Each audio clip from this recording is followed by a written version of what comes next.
az már régen publikált tény. Ja, hát az egy más kérdés, mi nyelvtörténetről beszélünk, és nem néptörténetről. Ennek az etnikai kérdése semmi köze. Tényleg nincs, drágám. Akkor a vándormadarak hozták ezt a nyelvet. Tehát akkor nem emberek hozták, ugye, mert hát akkor már genetikai problémák is fölmerülhetnek, vagy rádióval került a Kárpát-medencébe? Vagy hogy mégis? Hát hogy lehet leválasztani a hordozójáról a nyelvet? Hát ha a hordozóról kiderül, hogy genetikailag semmi köze nincs az úgynevezett finnugor népekhez, akkor hogy állíthat olyan ostobaságot, hogy viszont a nyelvnek meg igen? Nem tudom, érthető. Tehát ezek nem olyan dolgok, amit egy óvodás is meg ne értene. Tehát ahhoz már tényleg, hogy mondjam, előneveltenek kell lenni, csávázottnak, vagy nem tudom, hogy mondjam, hogy az ilyen irdatlan ostobaságokat egyáltalán komolyan vegye. Na, tehát minden esetre a területen belül, tehát ez egy hatalmas terület, ezt nyilván látjuk, csak akkor értek meg dolgokat, ha tudom, hogy ez nem statikus műveltségtípus volt. Tehát nem az van, hogy én kijelölöm, hogy itt van valahol az őshaza, stop, utána hozzárendelek egy számadatot, időben is fixálom, és azt mondom, hogy legyen ez mondjuk Krisztus előtt, bocsánat, ezt így nem szabad, időszámításunk kezdete előtt, üssünk a hasunkra, ők is ezt teszik. Tehát legyen mondjuk, tudom én, 10 000 év. Tólig az 2-3 ezer év. És akkor azt mondja, jó, de akkor most mindenki egyetért, az elvtárs nem ért egyet. Pillanatra hívják az elvtársat ki, az elvtárs nem fog visszatérni. Tehát egyben biztos lehetünk, nem fog visszatérni. Tehát utána egyetértünk, természetesen, sőt, majd meg fognak tapsolni.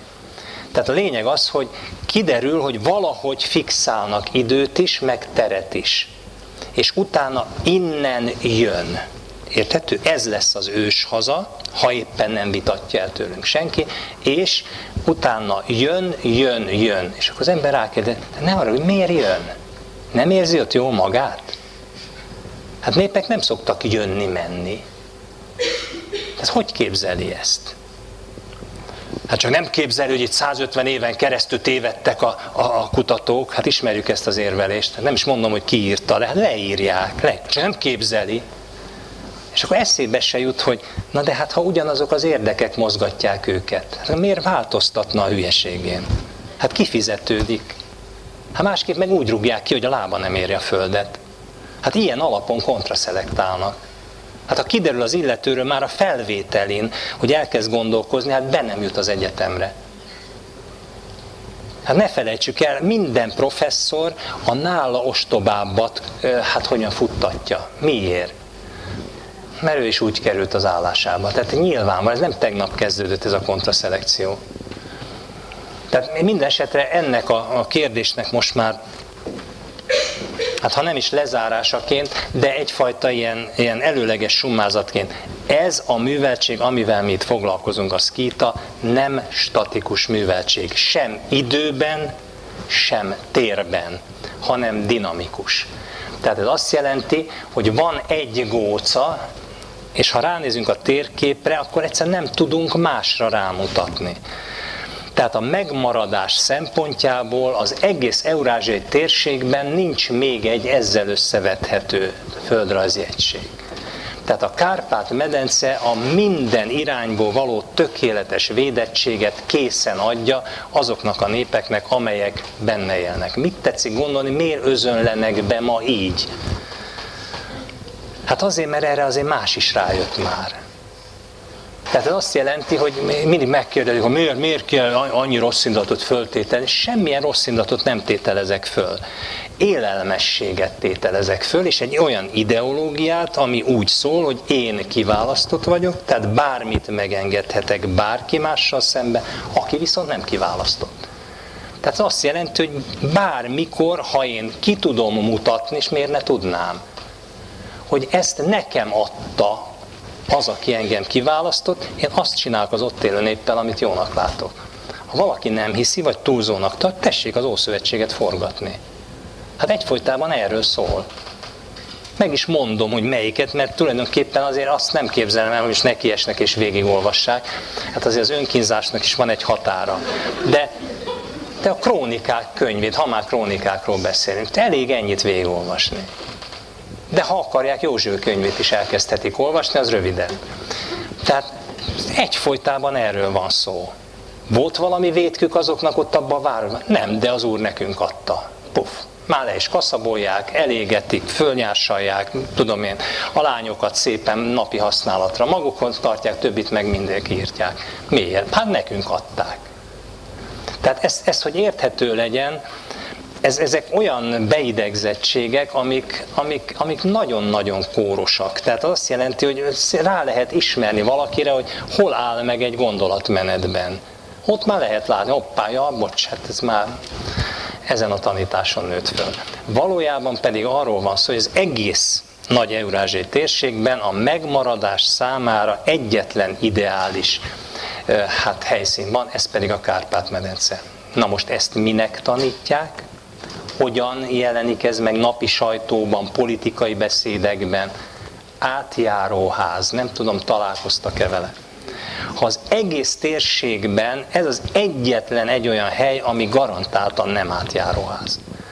Tehát megmaradásra, tartós berendezkedésre ez az egyetlen igazán alkalmas terület.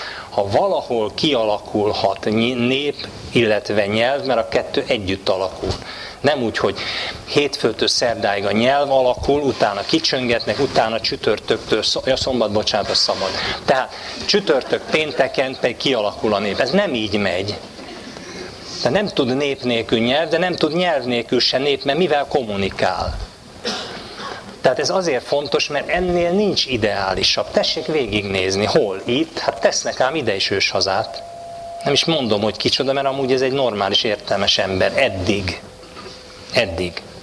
És közli, hogy itt van a magyar őshaza. Na most erre mondod, próbáld megvédeni csak 2 napig. Hát normális vagy te? Hát ha valami átjáróház, ez aztán tényleg az. De azért csak ide teszi az őshazát. Hát hogy akar megmaradni? Hát mi fogja megvédeni? Hát az, hogy itt el lehetett szlávosítani részeket, a lengyeleket és a bulgárokat is. Miért lehetett? Hát mert nincs természetes határuk.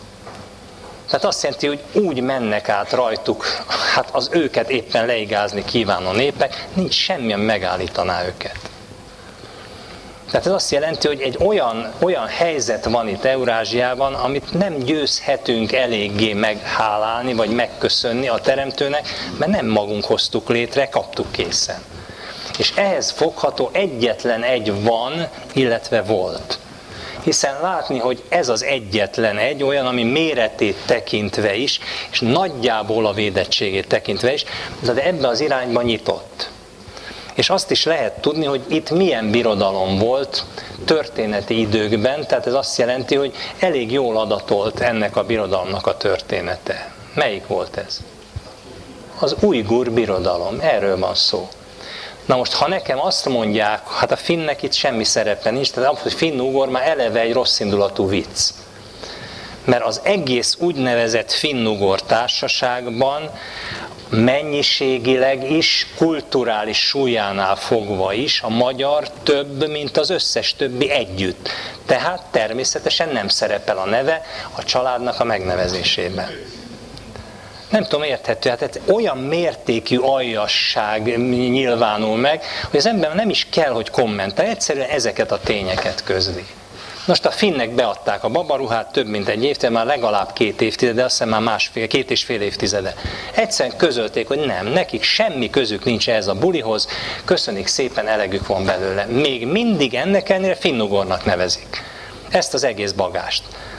És ráadásul államelnökünk, aki állítólag egy nagyon intelligens valaki, hát bizony megy oda, és szépen hirdeti a finnugor rokonság, és itt tovább is. Nem is akarok itt neveket mondani, mert nem méltó rá. Tehát a lényeg az, hogy ez a hülyítés olyan fokú, hát ha valamelyik eszét már kéne használni, a jogász eszét kellene használni. Hogy képtelenségeket már ne állítson. Hát hamarabb a hazug embert utolérni, mint a sántakutyát. Akkor is, ha történetesen államelnök. Tehát itt már olyan, hogy mondjam, olyan dolgokra ragadtatják magukat, amire már senki nem kéri őket. Tehát minden esetre a 2 központ közül ez nyitottabb, és miután ezt rendeltetés ellenesen használták, tehát kelet felől ide be lehet özönölni. Hát kelet felé, innen az ujguroktól a legpusztítóbb jellegű és a legembertelenebb, sőt emberellenesebb erő működik, sajnos történetileg is, nem csak jelenleg. Hát ma ez valami hihetetlen, hogy milyen mértékű, szabályszerű rákosodási folyamat, de a legszabályszerűbb. Nem is nevezem néven, mert nyilván hát kimennek itt,